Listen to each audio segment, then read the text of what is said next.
Well, good afternoon and welcome to the latest edition of Behind the Scenes at Baitworks.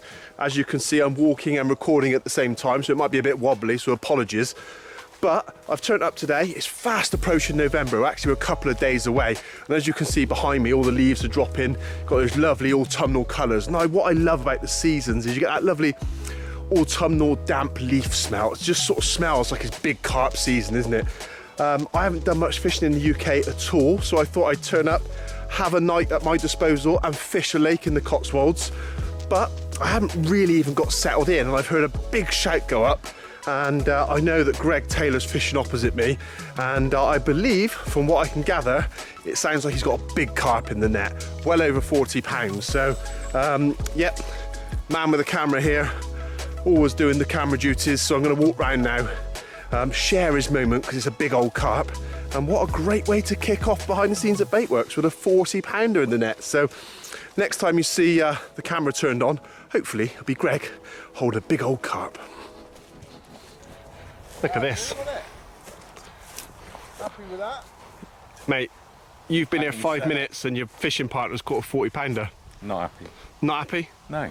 It's disgraceful. You Like, didn't even give me choice of swims. No, you should have flipped for it, shouldn't you? Yeah, totally. It's only fair that you flip the coin and get to choose. Look, that you just went here. Yeah, and I lost You apparently. did cool. So I had heads and tails.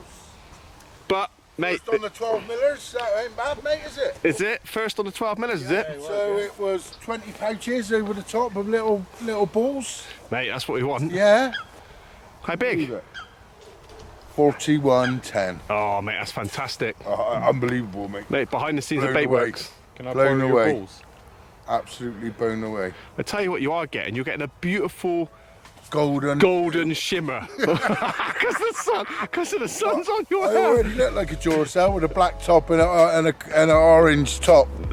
Maybe a pint of Guinness, I like to refer to it. Mate, who cares? You got a big carp in the net. Mate, unbelievable. Mate, let's have a look. Where is he? Down in the retainer, down there. Waiting. Oh, mate, well, it's perfect time. The sun's out. We've got literally about an hour or two and it gets dark, doesn't it? Yeah. But you had the rod out an hour, Greg, hadn't you? Yeah, well, not even that, I didn't reckon. Bloody hell. Yeah. Fantastic. I had trouble finding a spot. Weedy, isn't it? Yeah, I would have liked to have fished probably a bit further, but couldn't find anything past 11. And thought, well, that's where I got to fish. And there you go. I had an aborted take 2 minutes before. Did you? Picked it up, nothing on, massive drop back. I was walking down to recast the rod and it literally pulled it out off the rest. Oh, mate. Hey, it's nice to get one over your son, isn't it? Oh, well. Hey, do you know what I mean? Every now and again, every now and again. Right, let's get this done. Yes.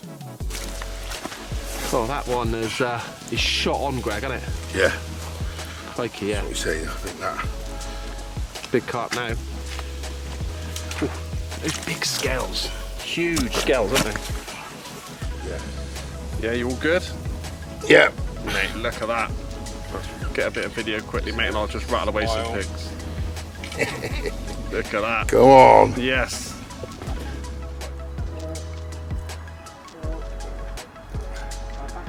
Not bad, isn't he?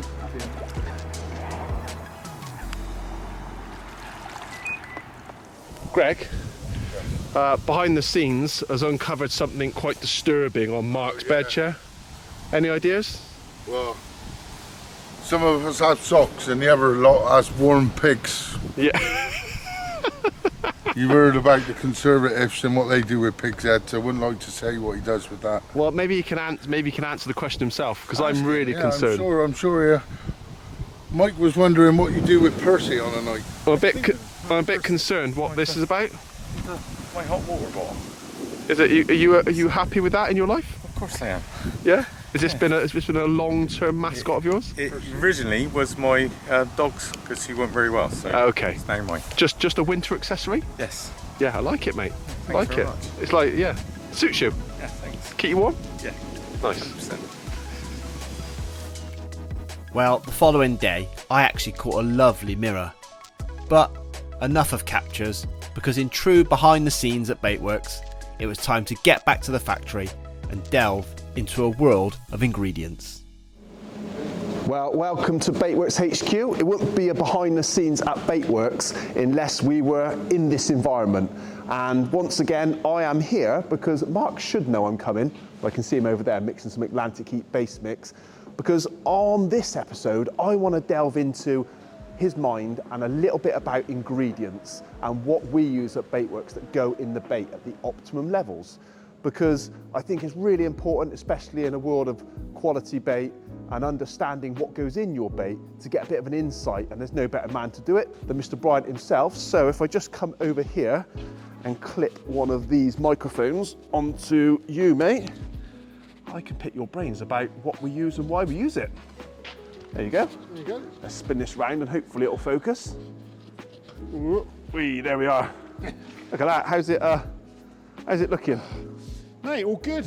Yeah? Yeah, just done a load of base mixes this morning, so that'll keep the guys hopefully rolling for the next few days. Let's have a look, let's have a pan down. This is the Atlantic Heat. Yeah, mate. Yeah. Another hit of Atlantic Heat. The old trusted Atlantic Heat. Lovely. I don't know how much energy you've got because it's like -6 today. Very cold swollen, mate. Coldest day of the year, I'd say, isn't it? Yeah, all the lakes have got lids on them, haven't they? Yeah, yeah. Mate, it's freezing, and yeah, you've got plenty of Atlantic Heat on the top of your hat as well. Have I? Yeah, probably. Just been mixing all morning, so... I told you I was coming. Why didn't you get into hair and makeup? Yeah, I should have. I should have. Mate, this is typical Mark Bryant fashion, but no. Let's talk about the topic that I wanted to pick your brains on, mate. If that's all right. Yeah, yeah. I think in this episode of Behind the Scenes at Baitworks, it'd be good just to delve into a little bit about ingredients. And I know obviously you are passionate about that, and it's the sort of cornerstone foundations of Baitworks. But let's talk about, say, the Atlantic Heat here, freshly mixed. That's a hit of base mix. Yeah. And maybe just delve into the volume of ingredients. Talk a little bit about some of the ingredients in there. Talk about maybe the cost of those ingredients. And maybe obviously the importance of having them in there, because I think it'd make for interesting viewing. Yeah. But above all, let's talk a little bit about the bait market in general, because you've said it before, over the years, it's interesting where the bait prices are, isn't it? Yeah, they haven't really changed. I've got sort of competitor analysis going back over nearly 20 years now, and what's interesting is some of the bait prices haven't really moved in like 10, 15 years, which is crazy when you think about it, because everything else has risen and gone up, but they seem to have held their price. But just going on to base mixes and ingredients, like this is the Atlantic Heat. There's over 20 different single ingredients that go into the Atlantic Heat to make it what it is, and they cover a whole spectrum of different profiles. So we've got fish meals in there, as you'd probably expect. We've got spice mixes, we've got milk proteins, we've got a unique sort of binder system that goes along with it, and various other ingredients which cover sort of your carbohydrates for your bird foods, and some seaweed meals to aid the ingression of water. So that's very, very important for the baits. But yeah, in terms of the ingredients that go in to make up this formulation, then these come at a cost, unfortunately, and some of them are at a massive cost, particularly over the last few years as ingredients all starting to creep up. The fish meal blend that goes into this particular bait is a combination, edging towards the more pre-digested or enzyme-treated fish meals, low-temp fish meals, and these are sort of your Rolls Royce of ingredients, well, particularly fish meals, because of the way they're produced. So fish meals are produced in many different ways. Some of the lower standard ones, which have a slightly lower protein content, are sort of your flame dried, bringing quite a high ash content to it. Your better profile fish meals are your low temps, and as the name suggests, they're processed at a low, or they're dried at a low temperature. So when they're produced and dried, and that keeps intact all the delicate amino acid chains, the protein chains, and gives you a nutritionally far superior product to the ones that are produced by flame. We go a step beyond that and we go up to the pre-digested or the enzyme treated, and as the name suggests, they're partially broken down. These come at a much higher price, but in my experience, much more attractive than the other fish meals. So having them in at a decent level, and it's getting them in at a decent level, and that's the key, isn't it? It's all well and good having them in the bait, but you need to get them in at the correct percentages to invoke reactions in terms of for attraction. Well, that's the ironicness of this conversation, because I guess I can make a fish meal bait. I can call it a fish meal bait. I can make it look like a fish meal bait. Yeah. I can even make it smell like a fish meal bait. But to call it a fish meal bait, I could have 5% fish meal in it. Exactly. And I could dye it dark brown, and I could make it visually and smell like a fish meal. Yeah, you flavour it as a fish meal. Flavour it as a fish meal, and ironically, to probably the untrained eye, it'd be very hard to determine whether, that bait has, like we've got here with the Atlantic Heat, a blend of high quality fish meals in it, or it's just over flavoured to look like a fish meal. Yeah, that's it, and that's what it's trust, isn't it? It's trusting the supplier, whoever you use out there. It's trusting the supplier that they say what's in there is in there, and at the sort of correct levels. And I've been in the bait industry now a number of years now, and I see companies sort of come and go, but the ones that sort of tend to stick around and stay and stand the test of time usually have good solid products behind them. And I could say that about our Atlantic Heat. It's been nearly 20 years now, and it's one of our best-selling baits still, and that's because of the quality of ingredients that go in there is echoed in the catch reports. And that's key, isn't it? It's key. We send this bait out to our customers, and they're all different levels. We got guys that have been fishing for 40 years, 30 years, or whatever. Been around the block a long time, catching loads of fish, and we've got guys on entry level who have only picked up a carp rod maybe in the last couple of years. But be sure that we're giving them the best product we can, and giving them the best chance of catching. Yeah, of course. So that's absolutely key, isn't it? Fundamental. Yeah. But I think it harps back to we are in the mix of hundreds of manufacturers of bait. Yeah. All selling roughly at the same price. Yeah. Give or take. To the market. Yeah. But of course, from the end consumer choice, it'd be bonkers to say that we're all putting in high quality, optimum levels of ingredients, because if you work back in terms of the cost of these ingredients versus the generic more or less sale price, I guess we can only speak for ourselves. Let's just talk about some of these, Mark. There's a couple of ingredients here. Do you mind if I? Do you mind if I talk about them? No, absolutely, no. Yeah, I pulled them out, mate, because I thought we might be talking. Yeah, so a couple of milk protein ingredients here that make the Atlantic Heat what it is. But yeah, mate, if you don't mind, I don't mind talking about some of these, some of the cost, some of the reasons why, and some of the reasons why we would never make a bait without them, because you've got that. What's that one there, Mark? Just going to bend down like that. One on the left there is rennet casein. Rennet casein, and this one and is that the one's calcium caseinate. Yeah. The calcium caseinate in particular is one that's been used. It's no secret ingredient by any stretch, but it is a very good quality milk protein. It's a soluble form of casein, so it's a bit that's left over through the processing part. So it's an ingredient that I found is hugely stimulatory to carp and all cyprinid families. It leaches out the bait over a long period of time, and we protect the ingredient by our boiling process. So I've got a binder system that we need to boil at 80 degrees as opposed to 100 degrees for eggs or anything like that. So we're boiling at a lower boil rate, which then protects that ingredient. Because the last thing you want to do with something like calcium caseinate, for example, is to nuke it in the boiler and denature and damage the protein content of it.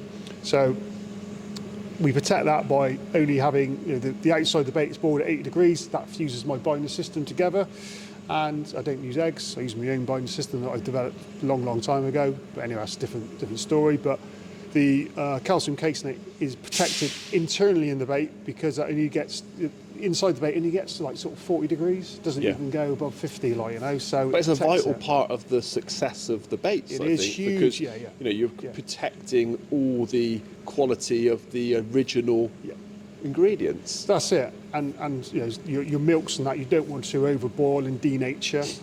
So we've worked out a system where we don't do that, and through our I say a boiling process, it's more like a poaching process, isn't it? Yeah. So, but yeah, calcium caseinate, you're starting off with a very, very high protein content to the product anyway. The free amino list of calcium caseinate is extensive, and although they don't see milks in nature, carp, they certainly will, some of the amino acids at the levels they are in, the free aminos that make up the calcium caseinate, they will see that in nature. So it's mimicking something they're seeing naturally anyway. But I found, and so have you, mate, they are so addictive to carp. They seem to love them. Yeah, particularly milks and that. There's definitely some brain chemistry going on there where I feel that milks are addictive. You only have to look into opioid addiction, isn't it? Yeah, opioid addiction. You got, look at I've had a couple of kids recently, and the addictive quality of milks and that effects on the brain and that, which is delivering a similar sort of system. So there's definitely something more to the milks than just the high protein content, which is in this case, in calcium caseinate, is in soluble form, which then leaches out the bait. But there's certainly something else that's going on there. There's not a lot of studies that have gone on with this, so it's hard to sort of speculate. I don't want to speculate, but anyway, those ingredients, there's a marked difference between those being in the bait and being out the bait. Yeah. And for that reason, they always stay in the bait. But it'd be very easy for me to take those out of the bait, because when we look at cost, milk proteins are very, very expensive. Typically, calcium caseinate, I'll tell you, is round about, depending on who you buy it from, between 12 and 15 pound a kilo. So that means if you put it into the bait at 10%, and you need to have it in there at sort of a higher percentage to get the stimulatory effect, then you're looking at £1.40, £1.50 straight on the bait. That's before that's you bottom line, isn't it? That's on the bottom line. Straight on the bottom line. Yeah, before we put any of the other ingredients in, that's bringing in £1.40, which is a huge cost, massive cost, into the bait. Yeah. So it'd be very easy to leave that out, in terms of if it was a cost-cutting exercise, because it's inert. You can't taste it, you can't see it, you don't know it's in the bait, and you have to trust the supplier who says it's in there at the correct level. But if we took it out of the bait, importantly, the colour won't change. The bait colour won't change at all. But I can tell you from testing baits, there's a difference between it in and out, and we see that in the tank. We see it at the lake. We see it with catch reports. So for me, the price is high, but it's justified because it's bringing attraction, and for us as bait makers, we need something that's going to go to customers of all abilities, and they catch fish. It's not the only driver of the Atlantic Heat that makes it the Atlantic Heat, but it's certainly one that plays an important role with other ingredients. Absolutely. Stimulatory ingredients, especially the soluble one. Flip it on its head, Mark. If companies are not using, for instance, say the milks, there are many, many ingredients, like you say, that you can substitute those milks out for. You've got your soya flours, you've got your potato starches, you've got your pasta flours, you've got all those sort of things that are very, very cheap. They're just nowhere near as effective as having the milks in there. But as you say, and as we already alluded to, you just would never know. No, that's it. You'd never know. You never know. So, but no, it's good. I think it gives a bit of an insight into cost. That's just one of the ingredients of over 20 in the Atlantic Heat. And I suppose it sort of always harks back to why we had to supply direct. That's it. Because when I started the company way back 18 years ago now, 17, 18 years ago, you got decisions to make. You either supply the shops or go direct, and back then it was unheard of to go direct because the internet was just a new thing back then. God, showing me age now. 20 years ago, that was. Yeah, nearly 20 years ago now. Or a life with no children. Imagine that. That was it. Imagine those days. Freedom. They were good days. They were. They were good days. 20 years ago, there's a lot of companies that started at the same time as me, and the traditional route was to go to the shops and sell through the shops, which is the logical thing to do. But of course, if you're going through shops and selling to the trade, you've got a trade price. Back then would have been about £5 something a kilo. Let's just say £5 a kilo.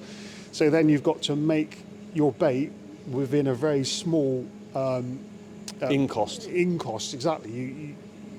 Because straight away after your in cost of making the bait, you've got your running cost of a unit, machinery, staff. You've got all those things coming out your bait, coming out of the pot before you've even sold the bait. And of course, if you're selling into the trade like I thought I was going to, I had a very small window to make the bait, and I couldn't put those ingredients in at the levels I wanted to. It's just too expensive, and the fish meals that go in and everything else that goes into it.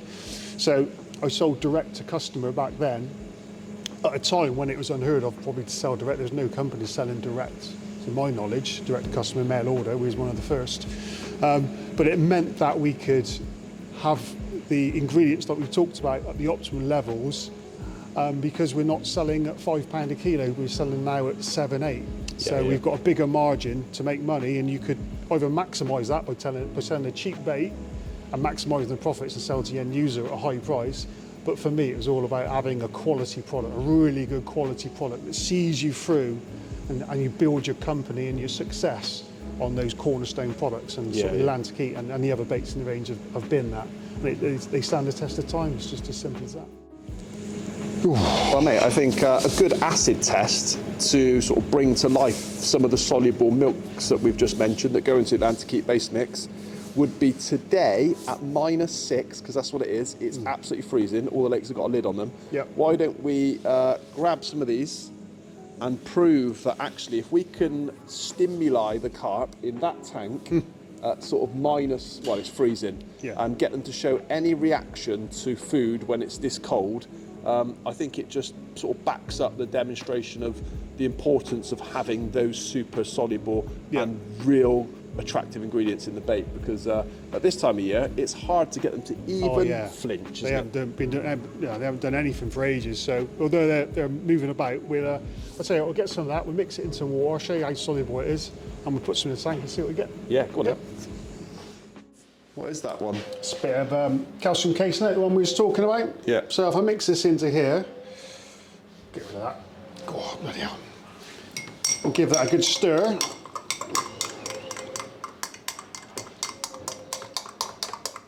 And what you'll see, although the water's quite cold, this will disperse fairly quickly. Keep going, come on. And what we'll do, we get it all dispersed in the water, and then we'll pop it in the tank. Yeah, what if you were a betting man, because it is so cold, what sort of reaction? I mean, you're only, oh crikey, that's a pallet drop in there, apologies for the noise, but you're only isolating one ingredient there. Yeah. What do you reckon? Are we gonna see any mouthing of the gravel, any twitching of the pets? You should see the fish. There should be a reaction to the fish. It's very, very cold in there. If I was doing this in the summer, you see a much stronger reaction, but in the winter, everything's suppressed. So I don't know. And we've got no heater in the tank. It's not as if it's we're not replicating a warmer climate, are we? No, exactly that. Those fish this morning, when we seen them, actually, were all huddled in a tiny little ball, weren't they? Yeah. But mate, let's give it a go anyway. Yeah. Go on then. Let's see what happens. Oh, mind yourself out the way. You're right in my view. Oh, there we go. Yeah. Oh.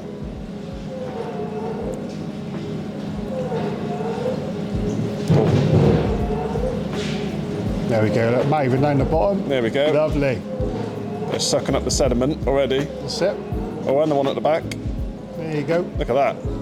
Yeah, that's in very, very cold conditions as well. So. Yeah, to ignite their stimuli, mate, when that water temperature is freezing. Yeah. Right, I think is a bit of a Heath Robinson experiment, but it just shows that it's ticking boxes. Exactly. Yeah, there they are. Look at that, mate. Look at that one at the back.